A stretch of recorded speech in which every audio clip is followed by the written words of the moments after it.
Hello friends, कैसे हैं आप सब। आज मैं आपको शुगर के बारे में कुछ थोड़ा सा नॉलेज देने जा रही हूँ। शुगर में कई बार क्या होता है कि आपकी फास्टिंग जो शुगर होती है, जो आप खाना खाने से पहले की जो शुगर कराते हैं वो नॉर्मल आती है।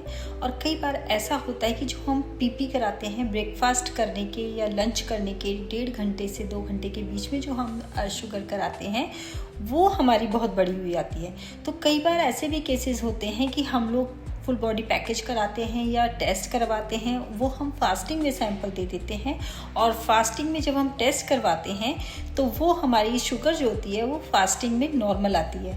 तो कभी भी ऐसा हो कि आपको फुल बॉडी पैकेज कराना है या टेस्ट करवा रहे हैं, आप 30s को क्रॉस कर चुके हैं, 40s में हैं या 50s में हैं, तो अपना इस बात का ज़रूर ध्यान रखें कि उसके बाद एक ब्रेकफास्ट करने के बाद की जो एक शुगर होती है पीपी, जो हम बोलते हैं रैंडम शुगर भी, तो वो ज़रूर साथ में कराएं कि जिससे कि हमें बिल्कुल क्लियर रिपोर्ट हो, जिससे हमें सही पता लगे कि हमें शुगर हो तो नहीं गई है।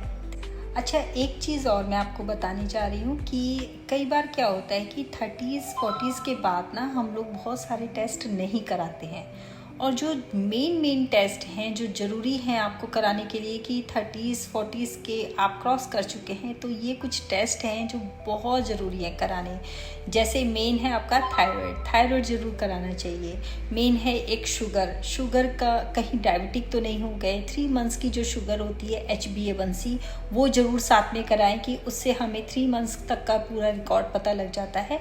तो एक शुगर फास्टिंग करा सकते हैं, उसके साथ में HbA1c कराएं और एक पीपी कराएं कि ब्रेकफास्ट के बाद की जो शुगर होती है। ये टेस्ट हो गए, ठीक है। थायराइड हो गया आपका। तो ये 2-3 टेस्ट ऐसे ज़रूरी हैं कि आपको पता लग जाए टाइम से पहले कि हमें इस तरीके की कोई प्रॉब्लम आ तो नहीं रही है, कहीं बढ़ तो नहीं रहा है। थायराइड कई बार क्या होता है, वेट लॉस हो रहा है, वेट बहुत ज़्यादा गेन कर रहे हो तो भी थायराइड के चांसेस होते हैं। तो ऐसे में थायराइड का एक छोटा सा टेस्ट होता है, वो भी करा लेना चाहिए प्रिकॉशनरी, कि कहीं हमें इस तरीके के थायराइड वाले जो सिम्टम्स हैं वो तो नहीं हो रहे हैं। कई बार ऐसा होता है कि थायराइड का पता भी नहीं चलता है और आप अपने वर्क में इतने बिजी होते हैं काम में कि आपको पता ही नहीं लगता है कि हमें इस तरीके के सिम्टम्स हो रहे हैं, या हमें पता लग रहा है कि हमें थायराइड तो नहीं हो गया है, ठीक है। और फीमेल्स में क्या होता है, फीमेल्स में आयरन एक डेफिशिएंसी चेक करानी चाहिए, साथ में HB का एक HB आपको कंट्रोल है या नहीं है, ठीक है कि नहीं है, कम तो नहीं हो रहा HB। तो ये 3-4 कुछ टेस्ट हैं जो हमें बहुत ज़रूरी है टाइम पे पहले करा लेना। तो बीच में तो मैं आपको पता ही है कि बहुत सारी नॉलेज देती रहती हूँ। जैसे कि मैंने पिछले थोड़े टाइम पहले मैंने कैंसर के कुछ टेस्ट बताए थे कि वो भी टाइम टू टाइम हमें 30s 40s के बाद में हमें कराते रहने चाहिए, कि जिससे हमें टाइम पे ही हमारी अपनी बॉडी का पता लगता रहे कि हमें कोई प्रॉब्लम तो नहीं हो रही है। कई बार क्या होता है कि हम लोग काम में इतने बिजी हो जाते हैं कि हम बहुत सारी बीमारियों को, बहुत सारी चीज़ों को इग्नोर करते रहते हैं।